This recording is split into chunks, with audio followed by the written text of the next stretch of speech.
Hare Krishna, Krishna Krishna, Hare Hare, Hare Rama, Rama Rama, Hare Hare। Srila Prabhupada की जय, गुरु महाराज की जय, आप सब भक्त वृंद की जय। निताय गौर प्रेमानंदी, हरि हरि बोल। वाञ्छाकल्पतरुभ्यश्च कृपा सिन्धुभ्यैव च पतितानां पावनेभ्यो वैष्णवेभ्यो नमो नमः। जप सुधारने की कला इस सत्र पे हम ब्रज में स्थित होकर नाम जपने की प्रक्रिया के बारे में सुन रहे हैं। तो हमारी जप की स्थली है राधा कुंड। तो राधा कुंड की महिमा के बारे में श्रील रूप गोस्वामी पाद ने उपदेशामृत की जो श्लोकों में है, अंतिम 3 श्लोकों है, 9, 10 और 11 नंबर श्लोक है। 9, 10, 11, 9, 10, 11 इस तीनों श्लोकों में राधा कुंड की महिमा वर्णित हुई। राधा कुंड वैकुंठ से भी सर्वश्रेष्ठ है, मधुपुरी से श्रेष्ठ है आपके वृंदावन से श्रेष्ठ है गोवर्धन, और गोवर्धन से भी श्रेष्ठ है आपके ये राधा कुंड।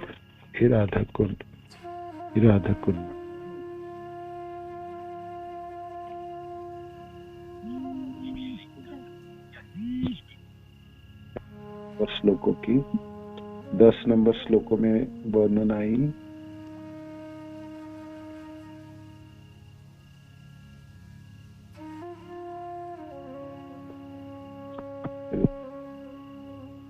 कृष्ण 10 नंबर श्लोकों में वर्णन आई।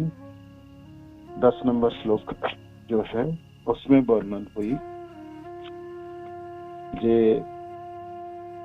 जितने भी कर्मी लोगों से अच्छा है तो ज्ञानी से वो ज्ञानी अच्छे हैं जो मुक्ति के रास्ते पे चल पड़े, और मुक्ति के रास्ते पे चलने वाले जनों से भी अच्छे लोग हैं भक्ति के रास्ते पे चलने वाले। भक्ति पे रास्ते पे चलते हुए जिनको कृष्ण प्रेम प्राप्ति हुई वो महत्वपूर्ण व्यक्ति है, और कृष्ण प्रेम प्राप्ति में जितने भी लोगों को प्राप्ति हुई तो सर्वाधिक कृष्ण प्रेमिक जनों में सबसे सर्वश्रेष्ठ है श्री गोपीजन, और श्री गोपीजनों में से सर्वश्रेष्ठ है श्री राधा ठाकुरानी। तो और राधा ठाकुरानी सर्वाधिक प्रिय है भगवान कृष्ण के लिए। जैसे प्रिय राधा रानी है कृष्ण के लिए, ऐसे राधा रानी की जो कुंड है राधा कुंड उतनी प्रिय है भगवान कृष्ण के लिए। तो फिर ऐसा भला कौन व्यक्ति होगा जो अपने जीवन के आध्यात्मिक जीवन में विशेष करके है ना राधा गोविंद देवों की जुगल की प्रेममय सेवा करना नहीं चाहेगा, जो नित्य ही अपनी अष्टकालीय लीला संपन्न करते हैं इस राधा कुंड के तट पर। निस्संदेह जो लोग राधा कुंड के तट पर भक्ति करते हैं वो ब्रह्मांड में सर्वाधिक भाग्यशाली व्यक्ति। सिर्फ धरती में भाग्यशाली नहीं है, वो भाग्यशाली व्यक्ति हैं पूरे ब्रह्मांड में। ब्रह्मांड का अर्थ है ब्रह्मा जी के लोक से लेकर लोक, 14 लोगों की इस ब्रह्मांड में सबसे भाग्यशाली व्यक्ति वो है जो राधा कुंड में स्थित भक्ति की संभावना। ये आपकी 10 नंबर श्लोक और 11 नंबर श्लोकों में वर्णन है। 11 में वर्णन है ये अनेक आमद की वस्तुओं तथा ब्रजभूमि की समस्त प्रेयसी बलाओं में से श्रीमती राधा रानी निश्चय ही कृष्ण प्रेम की शुरुआत लगी। जितने भी प्रेमिक जन हैं भगवान कृष्ण में, जितने भी लोग प्रेम किए हैं और जितने हैं अभी कर रहे हैं, आने वाले दिनों में करेंगे, तो उनमें से सबसे ज्यादा प्रेम करने प्रेम जिनके हृदय में वो है राधा कृष्ण की, है ना। तो इस प्रकार उनकी जो कुंड है राधा कुंड, मुनि लोगों ने समस्त महात्मा उन्होंने बताया कि सबसे प्रिय है, राधा रानी के लिए भी है और स्वयं कृष्ण के लिए भी। ये राधा कुंड परम भक्तों के लिए भी दुर्लभ, नारद आदि चतुर्सन आदि भक्तजनों के लिए दुर्लभ, तो सामान्य भक्तों की बात जो हम सब लोग भक्ति में है, तो हमारे लिए तो अति दुर्लभ है ना। तो यदि कोई इसके पवित्र जलों में एक बार स्नान कर ले तो उसमें कृष्ण का शुद्ध प्रेम पूरी है ना। तो महिमा सुने, हम और भी महिमा सुनेंगे इसकी, है ना। जब अनेकों आचार्यों ने इनकी महिमा वर्णन की रूप गोस्वामी पाद इन श्लोकों में पूर्ण है। तो सर्वाधिक सर्वश्रेष्ठ धाम तथा दिव्य गोलोक में भी है। आपने को सपोज हम शरीर छोड़ने के बाद जिनकी गोलोक प्राप्ति होगी तो गोलोक में जाकर राधा को ढूंढेंगे तो मिलेंगे। भौम वृंदावन की भौम ब्रजभूमि में ऐसी कोई चीज है जो अनूठा ही वो गोलोक में तो कितनी महत्वपूर्ण है ना। तो कम से कम हम शरीर से तो ना जा पाए, रह नहीं पाए, मन से तो हम अवश्य रहेंगे। और जब हम ब्रह्म मुक्त नाम जपेंगे तब तो हम बिल्कुल रहें। तो आप सब लोग प्रयत्न कीजिए तो अवश्य रह पाएंगे, बिल्कुल रह पाएंगे। बेशक आप 1 minute, 5 minute, 2 minute, 3 minute, 10 minute रह पा रहे, जितने भी समय रह पा रहे वो वही आपके जीवन के लिए सबसे सुंदर पल है जो आपको हृदय को भर दे, बिल्कुल भर। राधा कुंड के बारे में सोचने मात्र से हृदय में पूर्णता प्राप्त हो। राधा कुंड की परिक्रमा करने से जन्मों की करोड़ों पाप नष्ट होकर कृष्ण प्रेम हृदय में स्थापित हो जाते हैं। इनमें बिल्कुल कोई अत्याशय नहीं है, ज्यादा बढ़ा के बोलने वाला बात नहीं। और आप खुद भी कभी आप जाएंगे भक्तजनों के संग में गुरु के साथ राधा कुंड स्थित होकर नाम जपिएगा, परिक्रमा दीजिएगा और इनकी महिमा जो हमारे आचार्यों ने वर्णन की उसके बारे में स्मरण करते हुए कुछ समय बिताए। और हम नाम जपते समय अनेकों दिन बिता सकते हैं, ठीक है। तो कैसे लग रहा है आपको राधा कुंड? कर पा रहे आप सब, जा पाते हैं, रह पाते हैं थोड़ा बहुत? कैसी आपकी स्थिति है?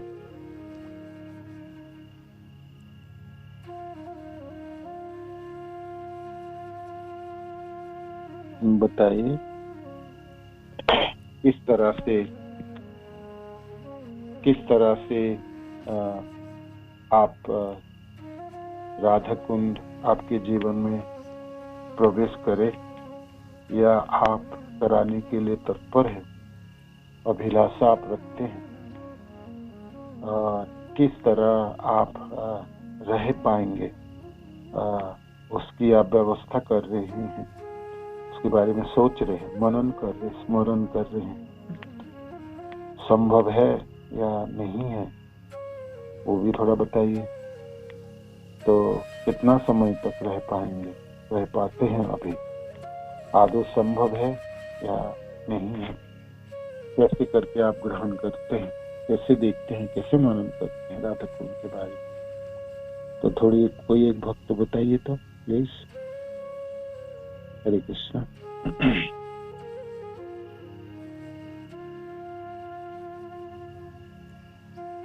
हरे कृष्ण कृष्ण कृष्ण हरे हरे, हरे राम राम राम हरे हरे, हरे कृष्ण कृष्ण कृष्ण हरे हरे, हरे राम राम राम हरे हरे। या आप सोचते हैं जे ये तो संभव नहीं है, राधा कुंड के तट पे बैठ के जपना संभव नहीं है, ऐसा भी आप सोचते हैं?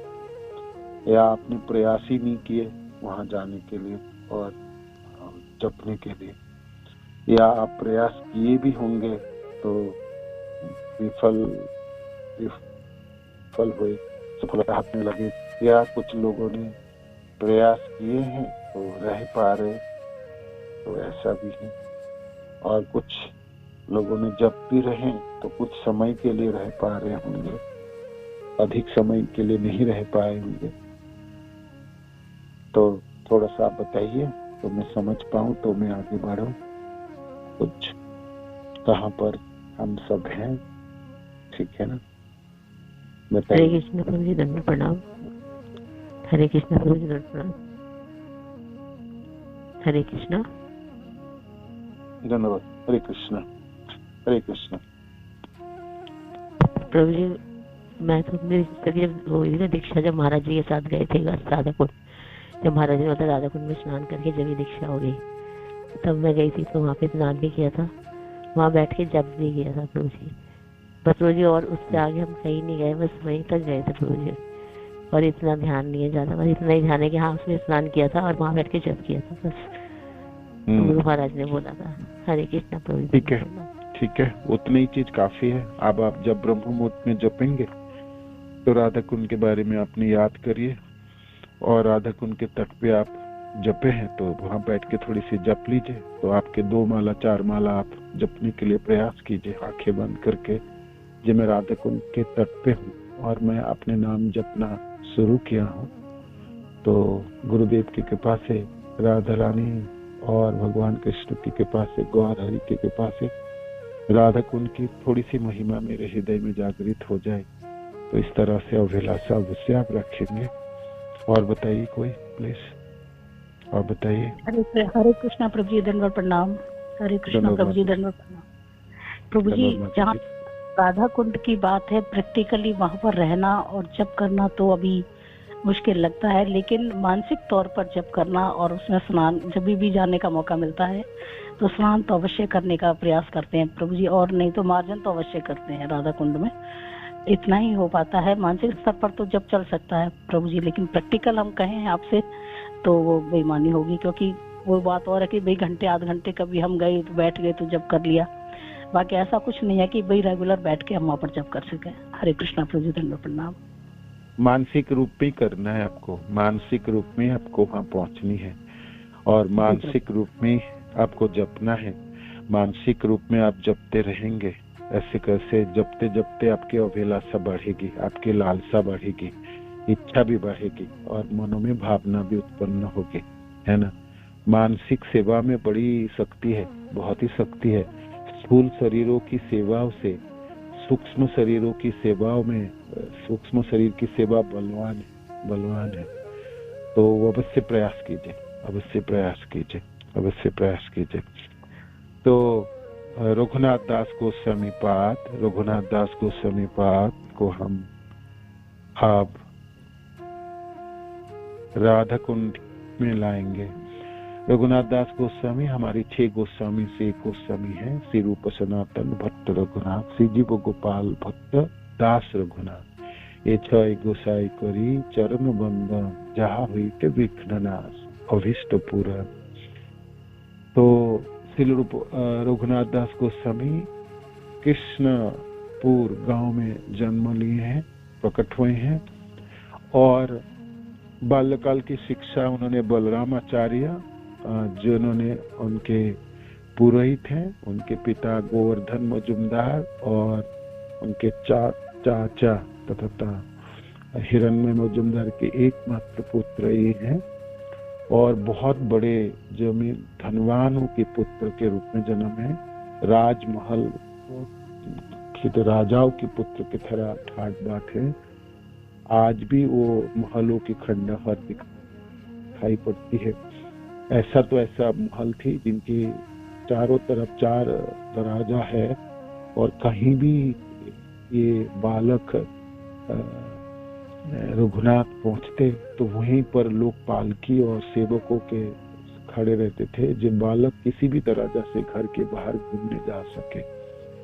तो बचपन तो ऐसी है, गुरुदेव कहते हैं, जैसे फूलों की पंखड़ी वो बिछे हुए रास्ता थी, और इतने आलीशान और इतने वैभव के साथ पाले पड़े, हमारे रघुनाथ दास गोस्वामी संस्कृत की पढ़ाई पूरी की तो शिक्षा प्राप्ति हुई बलराम आचार्यों से, और उनसे उन्होंने भक्ति भी प्राप्ति की, नाम जपने की महिमा भी श्रवण की। बलराम आचार्यों चांदपुर गांव में रहते थे। बलराम आचार्यों भक्त थे, है ना। तो वहाँ की उनके पास हरिदास ठाकुर आते थे। बेनापोल के जंगलों को छोड़ के चांदपुर में वो जो हीराबाई को उन्होंने दीक्षा प्राप्ति करा के विश्वा को वहां पर 3 दिन आए थे ना उनको गिराने के लिए, तो वो जगह छोड़ दी। छोड़ने के बाद हरिदास ठाकुर चांदपुर के आसपास आए और वहां उन्होंने अपने कुटिया बना के, कुटिया ही बना दिए थे, बलराम आचार्य जी ने बना दिए थे उनके लिए कुटिया, और वहां जपते थे। तो बलराम जी के पास जाके पढ़ाई करते समय, कथा सुनते समय हरिदास ठाकुर के दर्शन की भी प्राप्ति हुई थी, रघुनाथ की, बालक रघुनाथ की। वहां से उनकी सूत्रपात है भक्ति की। और अपने पिता और ये सब लोग तो ब्राह्मणों को, वैष्णवों की दान वगैरह देते ही थे, तो उनकी सभा में, उनके घरों में, महलों में समस्त ब्राह्मण भक्त जनों की समागम होते ही थे। वो सब जनों को भी वो दर्शन करते थे। रघुनाथ जी को, बालक रघुनाथ को अपने पूर्वजों तथा अपने पिताओं की वजह से अनेकों संत साधु ब्राह्मणों को दर्शन करने की सौभाग्य प्राप्ति हुई। तो बचपन से रघुनाथ वैरागी थे, संन्यास है ना, तो बचपन से के वैरागी थे, बचपन से, है ना। सही गोवर्धनेर पुत्र रघुनाथ दास बाल्यकाल होइते हो विषय उदास। है तो बहुत धनवान के घरों में जन्म लिए, अद्भुत के वैभव थे। मैंने कहा ना, नदिया के ऐसा कोई ब्राह्मण नहीं थे जो गोवर्धन मजुमदार, हिरणमल मजुमदार ने देखभाल नहीं किए, दान नहीं दिए। सारे बंगाल के ब्राह्मण जानते थे इस दोनों भाइयों के बारे में। ऐसा धनवान घरों में हमारे गोस्वामी रघुनाथ दास की जन्म हुई, है ना। किंतु बचपन में बाल्यकाल होते हो विषय उदास, विषय में बड़े उदास थे। बचपन से वो वैरागी बनना था, है ना। धनों के प्रति कोई आकर्षण नहीं था और वैभव के प्रति कोई आकर्षण नहीं। बलरामाचार्य से संस्कृत की शिक्षा के इनके कुलगुरु थे जदुनंद आचार्य, वो भी एक भक्त थे। और फिर हरिदास ठाकुर आ गए, दर्शन हो गए, तो भक्तों के समागम हो गए। बचपन से, बाल्यकाल से उन्होंने दर्शन कर पाए हरिदास ठाकुर के। ओहो भाग्य, ओहो भाग्य, ओहो भाग्य, है ना। तो फिर भगवान कृष्ण कृपा करके जिनको भक्ति देने के प्रयोजन पड़ता है, वह सौभाग्य, वह सुकृत उत्पन्न हो जाती है। उनके जीवन में भक्तों के समागम हो जाते हैं, वैष्णवों के समागम होते हैं। तो इस तरह से उस कृष्णपुर गांव में बालक रघुनाथ के चारों तरफ वैष्णव जनों आ गए, पधार गए, है ना। जीवों की जीवन यात्राओं में चलते हुए जिस समय वैष्णवों की समागम हो, वैष्णवों की दर्शन हो, वैष्णवों की सानिध्य प्राप्त हो, तो आप मान लीजिए जे वो व्यक्ति, है ना, वो जीव तो अब मुक्ति के रास्ते पे चल पड़ेगी, है ना। अदो श्रद्धा ततो साधु संग ततो भजन क्रिया। साधु संग हो गई तो भजन शुरू हो ही जाए, ततो अनर्थ निवृत्ति, और फिर भौतिक संसार के कल मस्तक काटी जाएगी। काटेंगे बिल्कुल काटेंगे। आइए, रघुनाथ बड़े हुए महाप्रभु से मिलने जाएंगे, चैतन्य महाप्रभु। तो चैतन्य महाप्रभु के जो नाना जी थे, उनके नाम थे नीलांबर चक्रवर्ती पाद। नीलांबर चक्रवर्ती पाद गोवर्धन मजुमदार और हिरण्य मजुमदार को बहुत अच्छी तरह से जानते थे। गोवर्धन मजुमदार बहुत श्रद्धा करते थे नीलांबर चक्रवर्ती की, और नीलांबर चक्रवर्ती भी दोनों को अपने भाई जैसा मानते थे, है ना, भाई जैसा मानते थे। मिश्र पुरंदरेर पूर्वे कोई आचन से बने अतः प्रभु भाल जाने दुई जाने। तो नीलांबर चक्रवर्ती के पोते हैं ना हमारे महाप्रभु, सची माता के पुत्र। तो नाना जी के तरफ से नाना जी जानते थे इन लोगों को, तो महाप्रभु भी जानते थे। महाप्रभु को भी पता चली गोवर्धन मजुमदार, हिरण्य मजुमदार, सप्तग्राम के कृष्णपुर के सबसे धनवान कायस्थ जनों में से और ब्राह्मणों को देखभाल करने वाले। तो इस तरह से महाप्रभु जानते थे।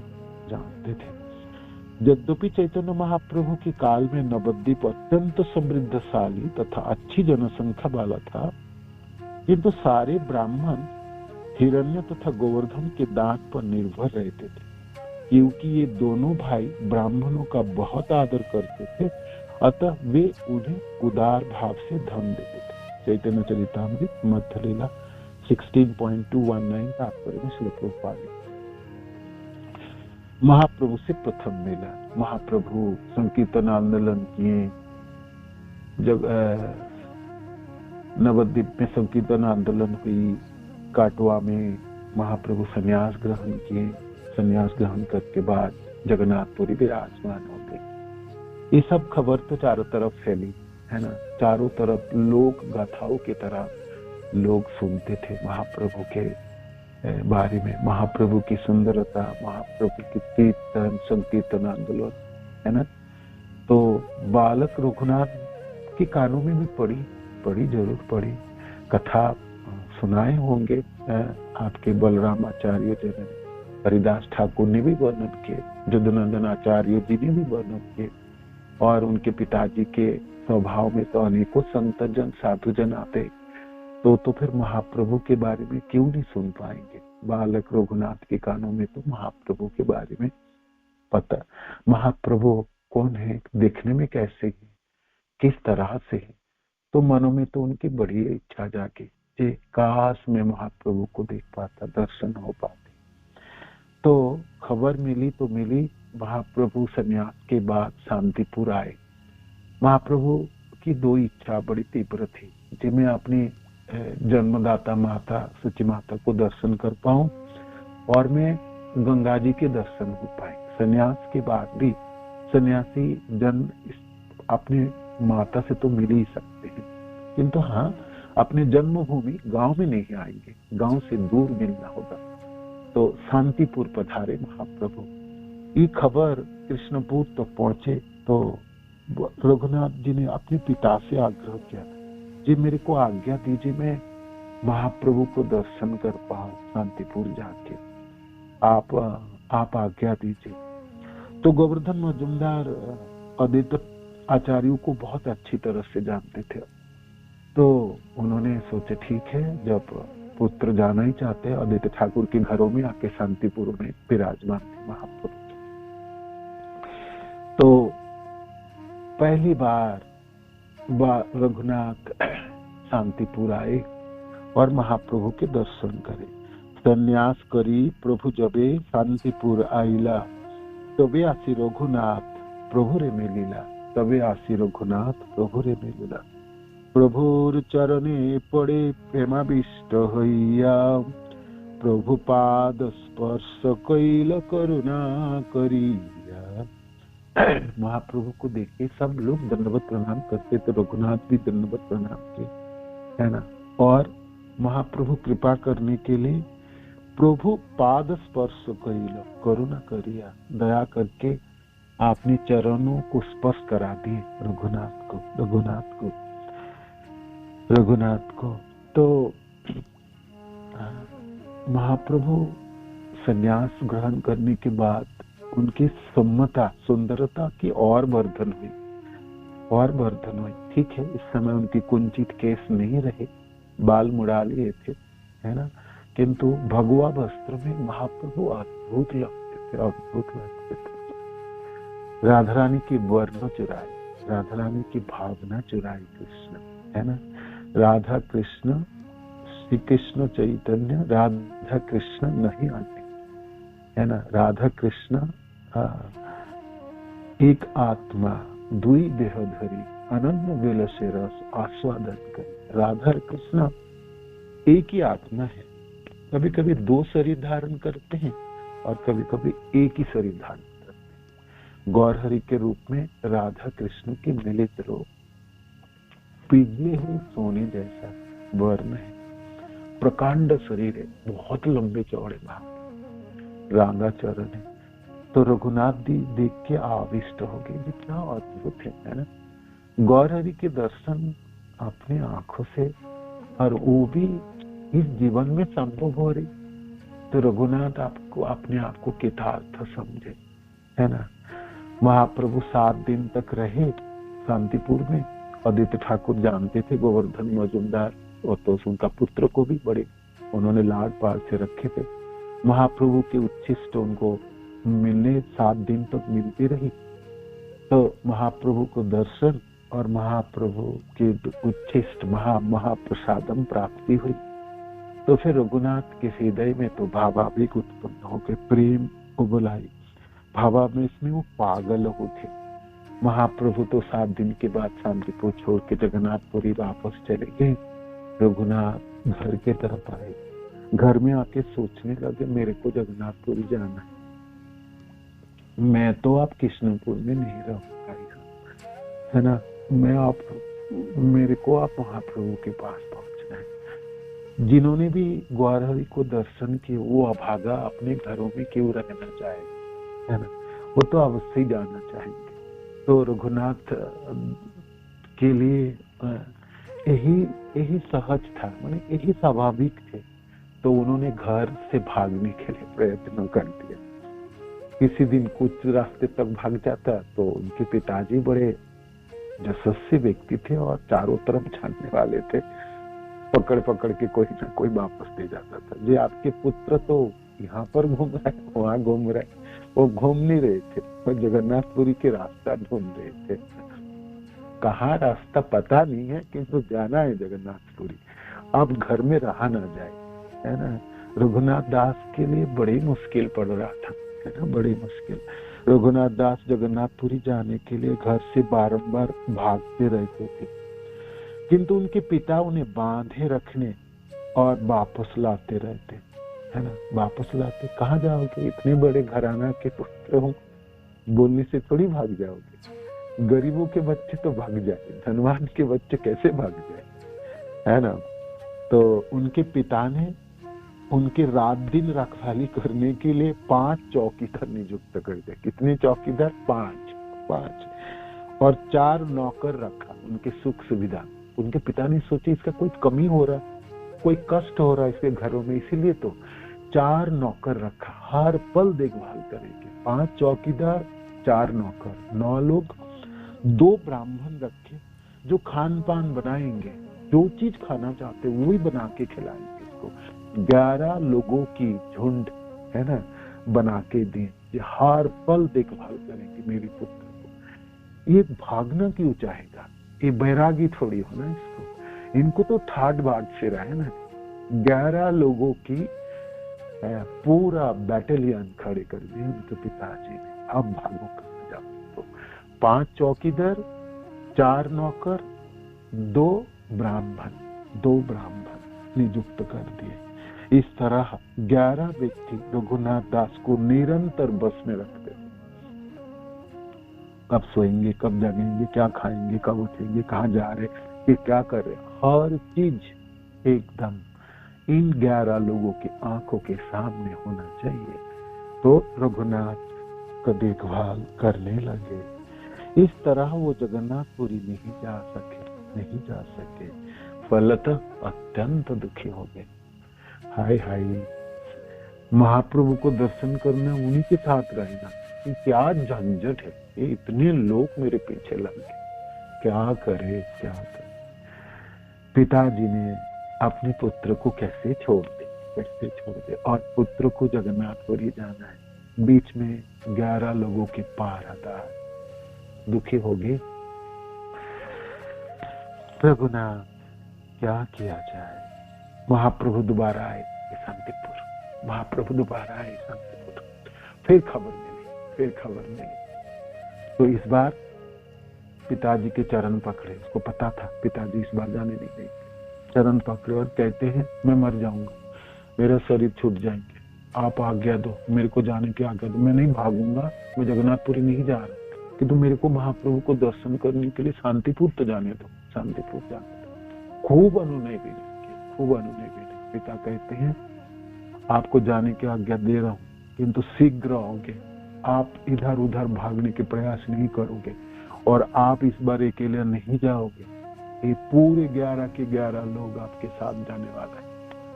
तो 5 के 5 चौकीदार, 4 नौकर और ये दोनों ब्राह्मण और धन और सब कुछ के साथ शांतिपुर भेजा गया।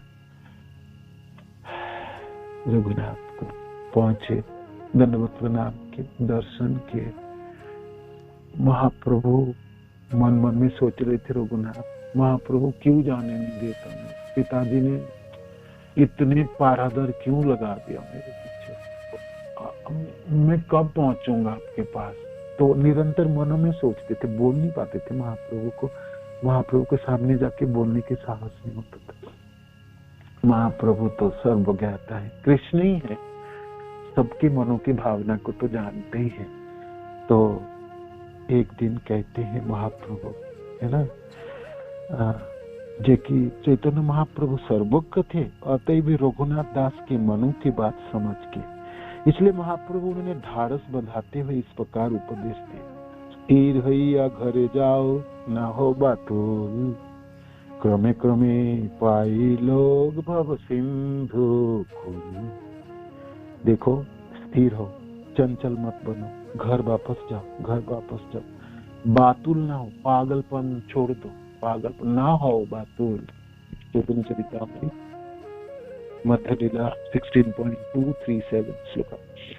क्रमे क्रमे पाई लोग भव सिंधु को, है ना, धीरे धीरे करके प्रयास करके भवसागर के कुल तक पहुंचना होता है ना।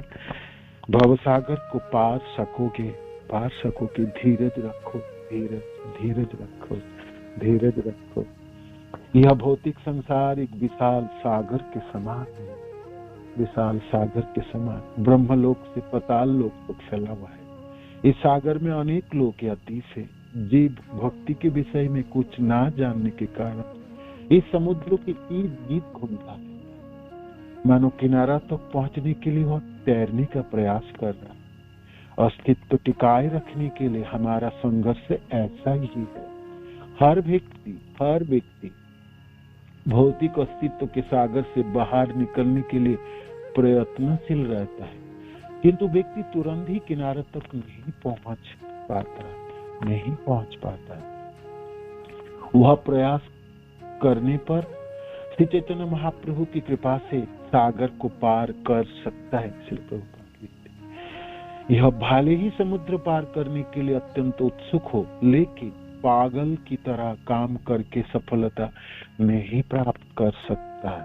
उसे अत्यंत धैर्यपूर्वक तथा बुद्धिपूर्वक श्री चैतन्य महाप्रभु या उनके प्रतिनिधि के आदेशों के अनुसार समुद्र पार करना होगा, तब वह किसी न किसी दिन किनारे पर पहुंच जाएगा और भगवत धाम वापस जा सकेंगे।